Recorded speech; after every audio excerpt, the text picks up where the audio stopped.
अस्सलाम वालेकुम नाज़रीन। मैं हूँ सलवा हसनैन। आप देख रहे हैं सूर्या न्यूज़। आइए नजर डालते हैं आज की अहम खबरों पर। Karachi bureau chief journalist Mohammad Farooq बरूर कादरी जमीयत उलमा इस्लाम फे के नामजद उम्मीदवारान हल्का NA 237 पर एहसानुल्लाह हजारवी MQM पाकिस्तान के उम्मीदवार रऊफ सदीकी PS 104 पर मौलाना अब्दुल कादिर और मौलाना सुहेब समी आज़ाद MQM पाकिस्तान के दानियाल सदीकी PS 103 पर जमाल खान कागड़ MQM पाकिस्तान के फैसल रफीक PS 102 पर कारी सैफुर रहमान MQM पाकिस्तान के आमिर सदीकी PS 101 पर मौलाना अब्दुल सलाम सोमरू एडवोकेट MQM पाकिस्तान के मोईद अनवर और PS 98 पर मौलवी अब्दुल अजीज MQM के अरसलान परवेज के हक में दस्तबरदार हो गए।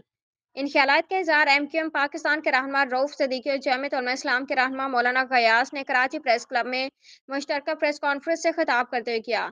इस मौके पर रुकन राब्ता कमेटी जाहिद मंसूरी, साबिक रुकन सबाई असम्बली मंगला शर्मा व दीगर जिम्मेदारान भी मौजूद थे। इस मौका पर रुकन राब्ता कमेटी उम्मीदवार बराए NA 237 रऊफ सदीकी ने कहा कि मौलाना फजल रहमान मलिक के सीनियर तरीन रहनुमाओं में से एक है जिन्हें कदर की निगाह से देखते हैं। यह सिर्फ इंतखाबी इत्तेहाद नहीं बल्कि सियासी इत्तेहाद है जो मुस्तकबिल में जारी रहेगा।